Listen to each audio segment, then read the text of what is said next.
It's not the outcome that we wanted. I think our players were really excited about the game, and it's always great when you can have a Big Ten opponent like Minnesota here playing at home. And we just had that tough second quarter, and it got the lead to where they got to play comfortable. And when you have that lead, it allows everyone to make shots. But I'm so impressed with how our players fight back. And I think that credit goes to our senior captain here, Key. They feed off of her. That we never feel like we're really down, especially with the way that we play defense and the way that we can create tempo.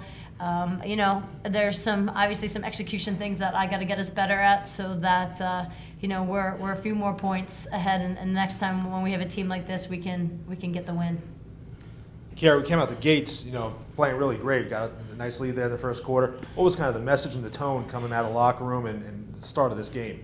We just know that we had 20 more minutes, and it was all about heart at that point. We had nothing to lose going in the half, down 20, so it was all about heart, and that's what we played with the whole second half, having heart. What can we take away from this game kind of going forward and applying it to the rest of our schedule? And obviously that's a great opponent. What do we take away from this team, from this game going forward? Sorry, can you repeat the question? What are our takeaways from this game? Obviously Coach talked about our resiliency and our ability to fight back. Those are some key attributes we're going to need throughout the season. What did you see in the girls today, that's going to help us the rest of the way? We had tremendous fight, like you said. I would take these girls over anybody, any day, any opponent in any big conference. They're like my sisters, and we fought like that tonight. Coach, same thing. You mentioned the fight and the resiliency of this team. Obviously some shots just weren't falling, and then we make some big runs. What do we take away from this tonight, and how do we apply it to the games going forward? I think for us, we just got to learn different ways to generate points. When that second quarter, you win the points in the second half, right? We outscore them in the second half. But that second quarter, when we were struggling to generate points, then we couldn't get into our press. And obviously our press really helps us kickstart our offense. So we've got to do a better job of finding ways to help them get some good looks. And I thought we did have some good ones in the first half. Just a couple of them just didn't fall. And when you're not making shots, sometimes that gets in your head a little bit. And, I think we've got to learn how to handle that better in that moment. But again, like Key said, like we said from the beginning, we came out the second half and you wouldn't have thought that we were down 20. We just talked about cutting it to 10, and I felt like we were close there the whole game. We just couldn't break that, get that next momentum to really put some more pressure on them. Beth, their zone is probably unlike any you'll see all year. It's so big and so active. What adjustments did you make? Did you attack it differently? Honestly, she scored 79 points or 69 points. I didn't feel like as much was, their length. Obviously, they are very long, but there were some ones that I thought we were getting some good shots, and then I think what we kind of settled for a little bit at times was just taking the outside jumper, where we're really athletic and good off the bounce. And that second half, we really talked about, hey, drive into them, make them have to play us a little bit more. Let's not just, when a team comes down and they shoot a three, you want to get it back so quickly. And I think we had to be a little bit more composed when they were going on that run, and just really try to take them more off the bounce.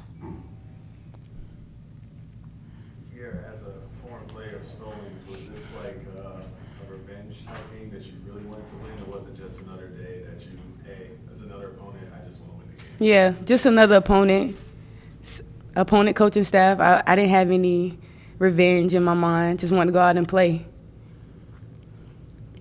Did you get a chance to talk to Marlene? Briefly, she spoke, said good luck on the season, how proud of me she was, and I appreciated that.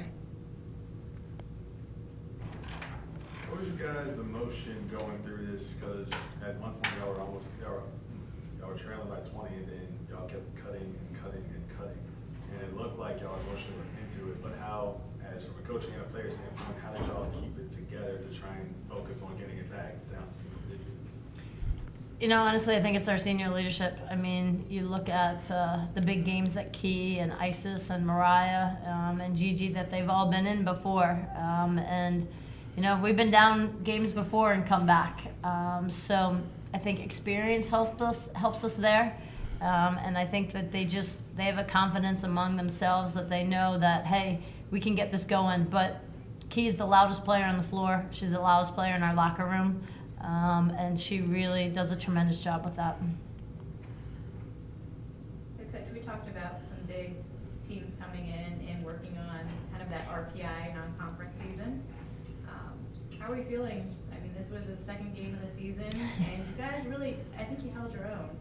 So We definitely have a great non-conference schedule. Very challenging.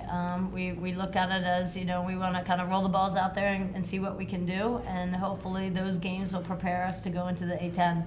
The A10 is going to be great again this year, and we're excited. These guys, they were pumped about what the schedule was like.